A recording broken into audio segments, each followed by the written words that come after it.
Hey guys, I'm Grestar, and how about we play more Crystalline? So, one of my friends pointed out that during my last recording session of Crystalline, I may have been a bit more brazen, sexually speaking, with the introduction of Kara, with the introduction of the Fire Vixen. So, really quickly, I just wanted to say, welcome back to Crystalline. So we're gonna load straight in here, and this looks like our latest save, so let's do it. Just jumping right back in. Yes, not. And that was it. Once we're in agreement, we follow Kara back to Embermist. Upon arriving, we head to the inn. We can spend the night here. I'll meet you back down in the lobby in a few minutes. All right. She ventures upstairs while we secure 2 rooms with the innkeeper. As we receive our keys, Amelia excuses herself. I wish to seek an audience with Elder Issam and continue our discussion. I would be remiss to let such an opportunity pass. Alright, that seems fine. He seems like a good guy, but maybe we keep the fact that I'm not from here a secret. Yes, that is something in which we are in agreement. Okay. Good. Oh, okay. She nods and leaves the inn. The decor of the inn is very similar to Elder Issam's hut. Pillows and rugs line the ground as a few people sit cross-legged in front of the fire. A few tables line the other side of the lobby, all of which are empty. In fact, aside from the couple of people chatting by the fire, this place is very empty. Well, I mean, like, what do you guys expect? You didn't even think this place existed, and I still don't understand that, honestly, how everyone seemed to think that Embermist was a myth. There are people just chilling here, and it's not like just indigenous people or anything, it's just like people, you know? Like, this would not be rumored to not exist, I don't think, you know? We weren't even surprised when we found it, they weren't surprised to see us when we arrived. I don't understand what that whole mythos was about when it's not that hard. It's like, oh yeah, you have to walk through a forest. Oh my gosh, not a forest! Also, I hit the cord of my mic, shut up. Once I sit down, I feel a fatigue pass over me, but I try to shake it off. A fatigue, huh? I could understand a sense of fatigue, or just fatigue pass over me, but a fatigue is weird. I guess I don't see too many visitors here. For a city that's supposed to be so secret, that's not surprising. It's more surprising that they have an inn. It's even more surprising that it's seen to be so secret. I nod and stifle a yawn. We sit at a table as Zach orders us dinner. After a few minutes, Kara returns. Where's Amelia? She went to speak with Elder Issam. She nods. And that was that. My eyelids droop and I'm stifling yawns every few minutes. My limbs feel like leaded weights and it's taking all of my effort to sit upright. After I let out a wide yawn, Leanna glances over at me. Maybe you should go to bed. We're winding down anyway, so it'd be a good idea to get some rest. She's trying not to laugh at me right now. I nod blearily. That sounds really good right now. I guess absorbing all that energy really takes it out of you, huh? Leanna smiles at my joke. It would seem so. Regardless, I'm grateful for the excuse to leave. I trot upstairs and fumble with the key before opening the door. Then I fall onto one of the twin cots and pass out as soon as my head hits the pillow. And we get our sleepy time music as always, even though I know that I cut off the music a lot of times, you know, when I'm editing, so... it's just like, transitioning from one day to the next is one of the best parts to end an episode, you know? Light filters through the window and gently pulls me out of my slumber. Slowly, I push myself up in bed and glance over to see Zach strapping on his dischargers. He notices me sit up. Hey. Hey. We're meeting downstairs in a few minutes. Alright. As Zach finishes gathering his things, I begin to get ready to go downstairs.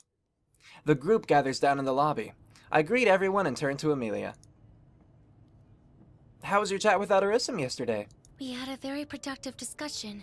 In fact, Elder Issam shared more of his journals with me. That's very kind of him. She indicates the scrolls in her arms. Wow, he just gave those to you? No, these are copies I wrote to bring back with me to the academy. You write very quickly. We stare at Amelia. She spent all night writing those? That's a lot of dedication. Amelia continues. Regardless, we discussed more on the theory of temporal rifts and the elementals. which has only strengthened my concern that we do not have enough energy. Oh no, are we gonna have to visit like all of the other elemental temples during this game? Which was already what I assumed? Then that definitely means we need to seek out another temple. Do we have a lead on where to go? I mean, that would just be the most straightforward place for this story to go, you know, obviously with things happening along the way, you know, like trials put in our path and whatnot. But it just makes the most sense where if you set up these temples, and we've already visited one, and we need to visit more, like, it'd be weird to be like, alright, we went to 3 of 5, we're done, like, that's all we needed, thankfully, woof, you know? So I just assume. Elder Ism, through his research into the elements, did mention that historically, the Gaians, the people who originally worshipped the Earth Elemental, used to reside in the central woodlands of Assyria. Wait, now I'm a little bit confused. So they still call it Earth? So, like, they don't call the planet Earth anymore, but they still call, like, the Earth Earth. Why don't they just call that Terra? You know, why wouldn't it be the people who originally worshipped the Terra Elemental? Is there a reason I'm missing? Or did they slip up when writing this? I mean, you know what I mean? Like, because we use Earth, like, capital E, meaning, like, the big old planet kind of thing. Or we can say the Earth and leave it uncapitalized, and we still kind of know what we're referring to. But, like, if you're referring to the planet itself, it's typically capital E, Earth. And, you know, they called it capital T, Terra. And so why wouldn't it just be lowercase t, Terra, for, you know, the ground, essentially? The Kali, the people who worshipped the Wind Elemental, resided in the northern aerial plains. Therefore, it is most logical that the Earth and Wind Temple will be located in those respective regions. Now, they probably mentioned Earth as an element before this, like during my last recording session, and I didn't talk about it. But it didn't cross my mind then, and that happens. That happens with grammatical mistakes too. Like, something will happen repeatedly, like whoa being spelled differently, and I don't notice right away. But when I do notice... What about the Water or Shadow Temple? She shakes her head. The Aquarians, those who worshipped the Water Elemental, depended heavily on the seas. As such, Elder Ism was unable to pinpoint where the cultural hub of their society might have been. Fair. As for Shadow, that is a complete unknown. If the Earth Temple is somewhere centrally located, then that would be the temple closest to us. Oh. Okay. Helpful. Leanna nods. The fastest way back will be to take the crystal rail. So we should return to Bazada. Is it Bazada? Is it Bazada? I don't know. I don't remember. I just know that she said it differently one time. With our next course of action in place, we finish up at the inn and get ready to depart. Elder Ism sees us off, much to the delight of Amelia. We retreat back through the forest. Leanna stays by my side the whole way through, still unsettled by the forest. Luckily, nothing unfavorable happens and we quickly make it through. As we return to Bazada, or again, however you say it, I can hear the raucous sounds of the marketplace city long before I see it. We pass through the familiar city gates and return to the early bustle of the city. Let's pause here and take a moment to restock. There are a few items I'd like to pick up, which may be helpful. Good idea. Why don't we all make sure we have everything we need, and then meet at the Crystal Rail station? Sounds like a plan to me. We all agree and split up. I spend some time browsing through the stalls again. Afterwards, I head over to the station to meet back up with the group. I'm the first to arrive at the station, but Kara shows up only a few minutes later. As the rest of the team gradually trickles in, Kara appears at the station list. The end of the line is Stonecrest, so that's where we should go. Once we arrive there, I'll scout around and find our next course of action. We want to reach as close to Central as possible, so traveling to the end of the Crystal Rail is a good first step. Yes, logic! Alright, once we had a semblance of a plan put together, we purchased our tickets. After the train pulls into the station, we all board and begin our journey. After traveling on the train for 2 days, we finally arrive in the city. Okay. I squint at the midday sun and join the others as we quickly disembark the train, grateful for a chance to stretch our legs. Here we are, Stonecrest. So bouncy. Kara pulls her arms overhead in a stretch, forcing her chest out. Zack's eyes are immediately drawn to her. She smirks at Zack, who quickly averts his gaze and stares hard at a random cobble on the street. The town doesn't differ much from the other towns we've seen so far. It is made up of the same stone buildings and cobblestone paths. People wander in and out of the shops, going about their daily lives. The first thing we do is find and enter the inn. Alright, so now that we're here, how do we figure out where to go next? Kara grins. Just leave it to me. I'll ask around and see if I can come up with anything. I'll keep my eyes and ears open just in case I hear something too. Good plan, yeah? Kara shakes her head. You should relax and enjoy the city. I've got some contacts I'm going to reach out to, so I've got this. Oh, well, if you're sure. Kara nods. I already have a few ideas and leads based on some of my previous scoutings for temples and hidden relics. Okay, then let's meet back here in a few hours to regroup. Works for me. Amelia nods distractedly. Now that we have something of a plan, I'll be heading off. Me too. Kara and Leanna leave while everyone else stirs. I don't have anything pressing to do. I wonder if I can help or hang out with someone. Kara didn't want anyone to help from the sounds of it. And you know what? Last time we accidentally skipped out on talking to Zach, so let's see Zach. Zach has already moved from his spot in the group, but I know exactly where he'll be. I glance towards the bounty board and blink at the empty space in front of it. Instead, Zach is over by the bar. The barkeep slides a tankard his way. Zach smoothly grasps it and takes a drink before finding a seat. Looks like Zach's starting early. I'm sure if I join him, that'll be my entire day. Yeah. This doesn't really sound like my kind of thing. I've never been much into drinking, and I don't plan on changing that now. I'll go see if anyone else is around. With that done, I think about my next steps. Well, that was lame. Alright. I guess I'll find Leanna. I wonder what Leanna's doing. Maybe we can spend some time together. Like, at the very least, I feel like we should have, like, Zach put back on the list, so that after I check out the other people, I can come back to him. But I don't want to, like, only do that all day. I don't know where she is, though. Did I even read the last one? Like, I was wondering where Leanna was, whatever. I wander aimlessly in town until I come upon a statue. A familiar blonde stands in front of it. Hey. She smiles as I approach. Hey! I look back at the statue of a woman. She stands in a regal pose, overlooking the town square. She's decked out in armor with the sword hanging by her side. Who's that? That is Elena Vale. She was a mage knight who fought to protect her city against the advancement of Void. Leanna's eyes sparkle with admiration as she looks at the statue. She tucks a lock of hair behind her ear. That's pretty cool. I'm guessing she's from here? Leanna nods. She was still studying at the academy to become a mage knight, but happens to be home when Void attacked. Ah. They didn't have the same type of training regimen in place back then as we do now. Normal townsfolk weren't trained or prepared to fight in a battle, and it was absolute chaos. Scouts by the gate spotted the advancement of a Void troop coming to the town, which caused panic. Elena quickly took charge and tried to calm the people down. I wish I remembered what Void was. I mean, is that shadow magic Thinking on stuff? her feet, she asked for volunteers to help evacuate families from the city, and others to help set up barricades and defenses in town to slow down the Void advancement.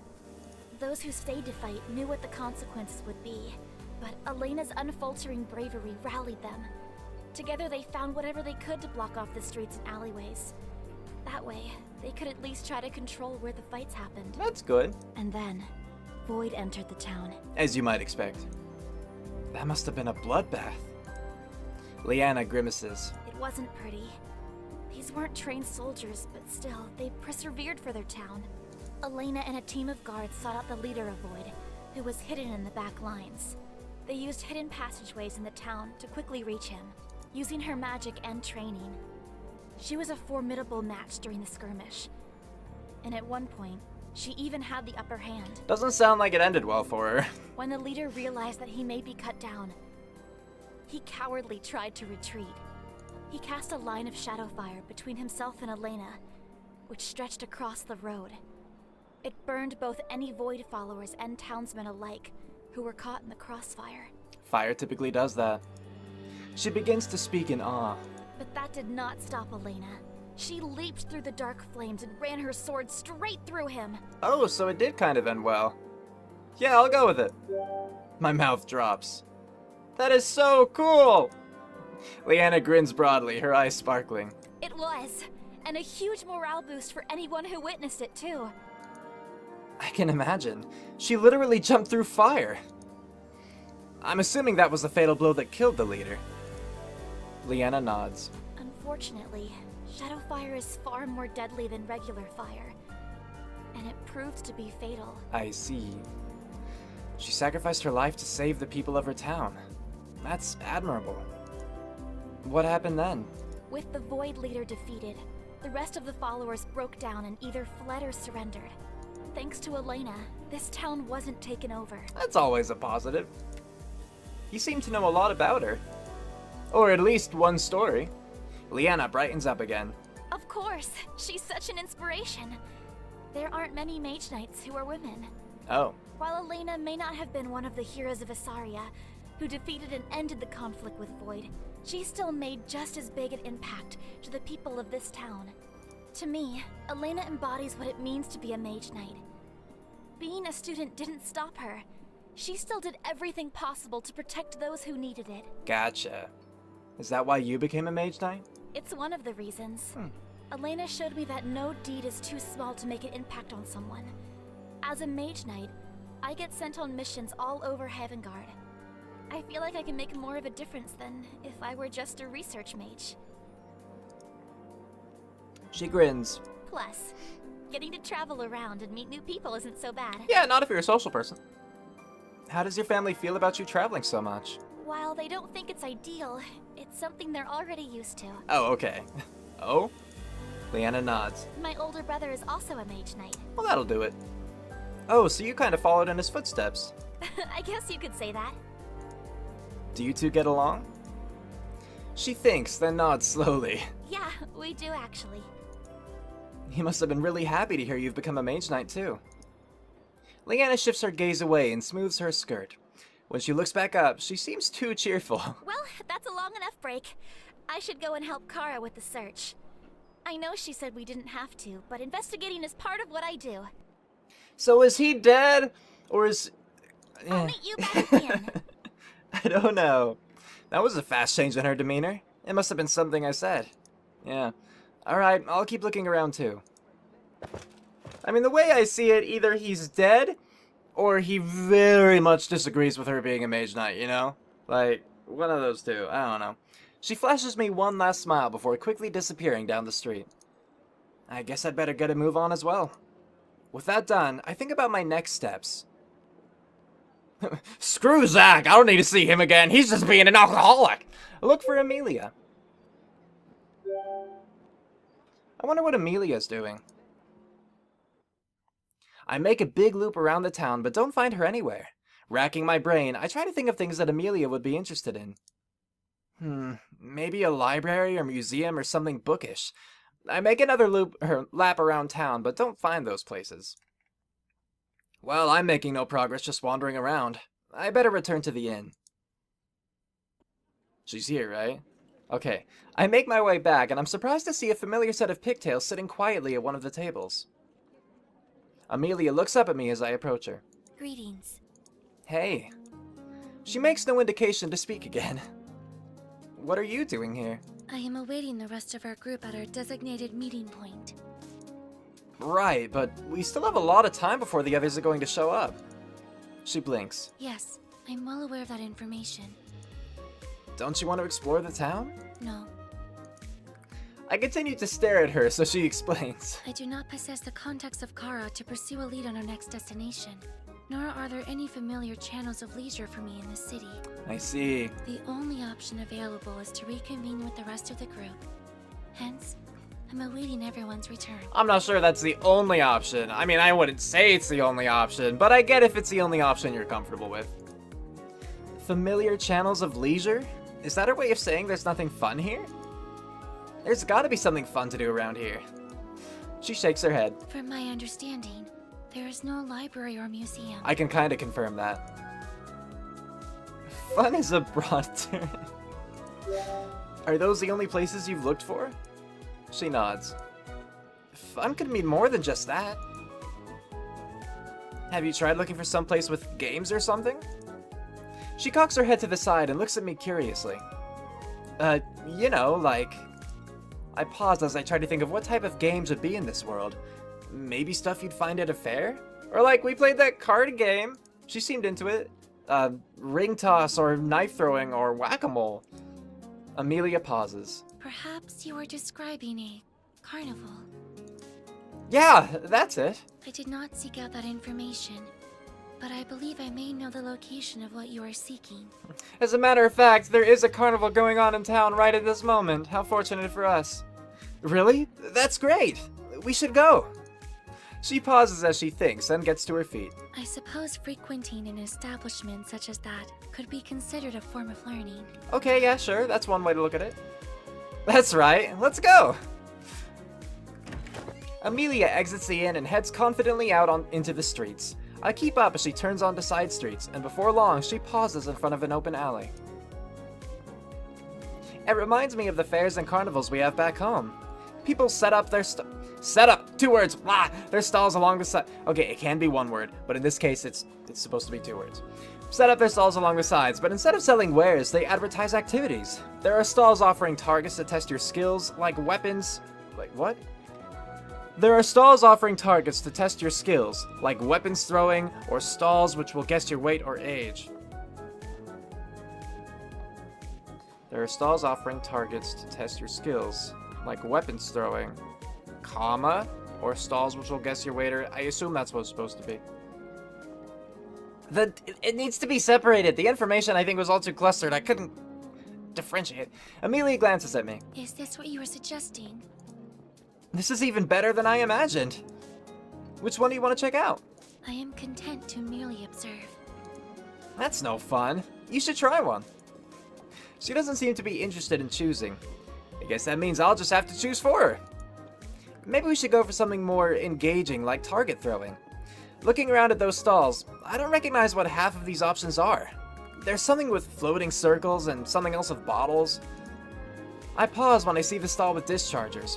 Finally, something I recognize. This shouldn't be too different from the shooting ranges back home. Let's try shooting the dischargers. Amelia gives me a strange look. An interesting choice. Her tone suggests this is not something she'd try on her own, but she follows me to the stand anyway. The man behind the counter grins at us. Think you have what it takes to win? Hit 3 out of 5 shots to win a prize. Yeah! You ready? Perhaps if you attempt it first, I can observe you and then attempt it myself. Perhaps so, Amelia, perhaps so. Are you trying to tell me a discharger is too difficult for you? Amelia shakes her head dismissively. Nonsense. Dischargers are merely a simple tool. I, on the other hand, have extensive magic training. This is nothing more than an exercise in coordination. I will attempt it. Okay, so we just challenged her and she's like, "Nuh-uh, I'm doing it." That'll be 2 coins, miss. She places the coins on the counter and he swaps it out with a discharger. There are 5 rounds loaded in there. Have at it. This guy is suave. Amelia clutches the discharger and holds it in front of her. She squints one eye as she lines up her aim. Then she squeezes the trigger. A bolt of energy shoots out of the barrel. Yeah, and Amelia lets out a small gasp at the kickback. The shot is wide and she misses her target. Amelia's eyes are also wide as she studies the discharger with interest. How curious. Is it rigged? Have you ever shot one of those before? Or one of these? She shakes her head. The opposing force was unanticipated. This time I will be prepared. She lines up her aim and fires again. Anticipating the kickback, she fights to keep her aim straight, but can't stop the slight jerk of the weapon. Again, her shot misses. She frowns and seems surprised at herself, as if she can't believe that she's continuing to miss. She fires again, but aims too high and misses, then fires once more and shoots wide. For her final shot, she aims too low and misses again. Her face falls when she realizes she's all out of shots. Everybody sucks the first time. You know what? She's logical enough that I think she'll accept that. Cheer up! Nobody's good at everything the first time they try it. Amelia's frown deepens. Good try, miss. But unfortunately... Amelia interrupts him by placing more coins on the counter. I would like another attempt. I'm surprised by the determination in her voice. As you wish. He's not gonna argue about that. Or with whatever. He takes the coins and resets the discharger with more rounds. Amelia fires again and again, but never quite hits the target. She throws down the discharger and raises her bracelet, an unusual fire in her eyes. They begin to glow. Hey, what are you doing? I will hit the target. No, please don't like that. You've got to use the discharger. This discharger is clearly defective and not utilizing the energy properly. I will use my magic to prove No, it you to don't. You don't need to prove it to me. Like, I'm aware that the games are rigged. Like, that's just how it is. I have no doubt in your skills casting magic, but shooting a discharger is a new skill. You shouldn't give up. Amelia doesn't react. Are you really going to let a measly little discharger get the best of you? The more you shoot it, the better your aim will be, and you'll be hitting those targets in no time. As she considers my words, her jaw unclenches and she lowers her arm. She picks up the discharger again with new resoluteness. As she lines up the shot, she takes her aim before shooting. This time, her shot is much closer to the target. Amelia nods, as if confirming something to herself. She shoots again, and her shot is even closer to the target. On her last shot, her face hardens as determination sets in. This time, she painstakingly lines up her shot and steadies her grip. As she pulls the trigger, she uses her body to help keep her steady from the kickback, and her shot hits the target. Her eyes light up as she throws her arms in the air and hops up and down with excitement. Yay her! She did something! I hit it! Did you see? She turns to me with a big smile on her face as she jumps excitedly. Her pigtails bounce along with her as she claps her hands. Yay, go her! Cute picture. Aw, she's so cute. Celebrate with her. I'm happy for her. Celebrate with her! I jump up and down with her. You were awesome! She looks up at me with a huge grin. Suddenly, her face turns red and she freezes. I see the moment of embarrassment on her face before she resumes her usual blank stare. I meant it was only a matter of time before I got the correct calculations. Of course, yes, of course. Anyway, I shall return in a moment. Where are you going? She rushes off in a hurry towards the ladies' room, probably to recompose herself. I guess I'll wait here then. She still didn't win that prize, though. Maybe I can win it for her. I address the shopkeeper. Hey, I'll give it a go. I've done my fair share of paintballing back home. It should be somewhat similar. I place my coins on the table and the man hands me a discharger. The first round misses as I familiarize myself with the weapon. My second attempt hits the target, as does my third. Unfortunately, my next attempt misses as I misjudge my aim. This is it.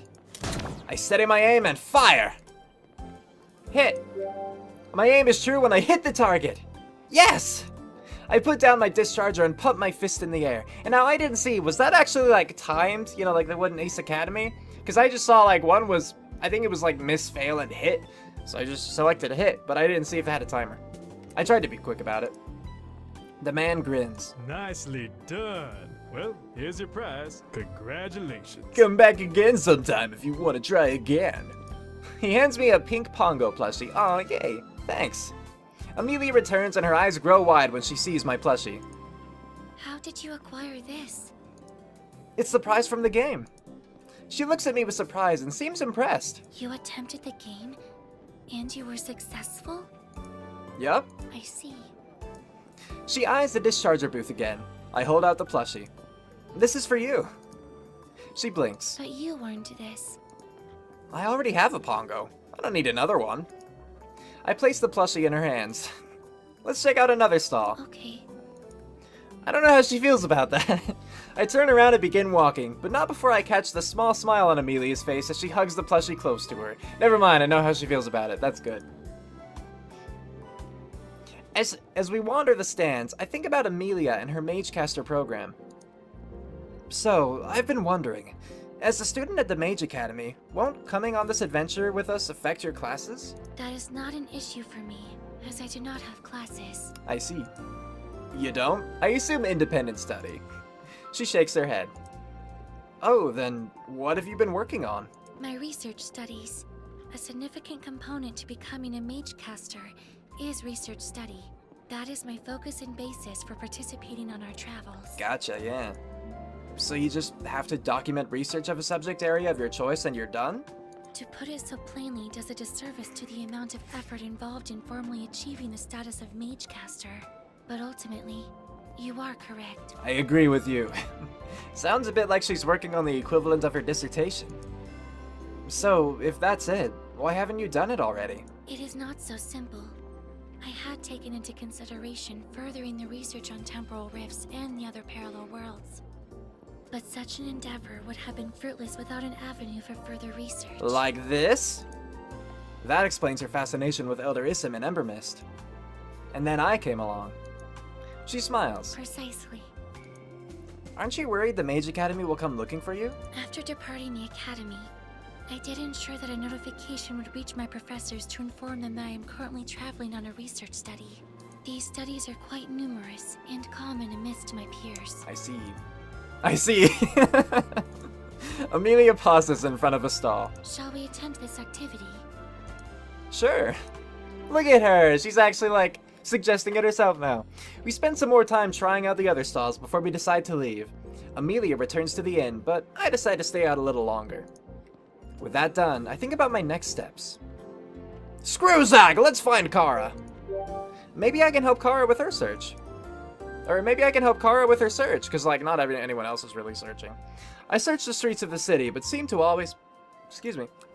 always miss her. I wonder where she is and what kind of people she's talking to. Oh well, I'll see her when we meet back up. I guess I'll try something else. With that done, I think about my next steps. I've done everything I could for now. Alright, that was very fast. Cue outro, go!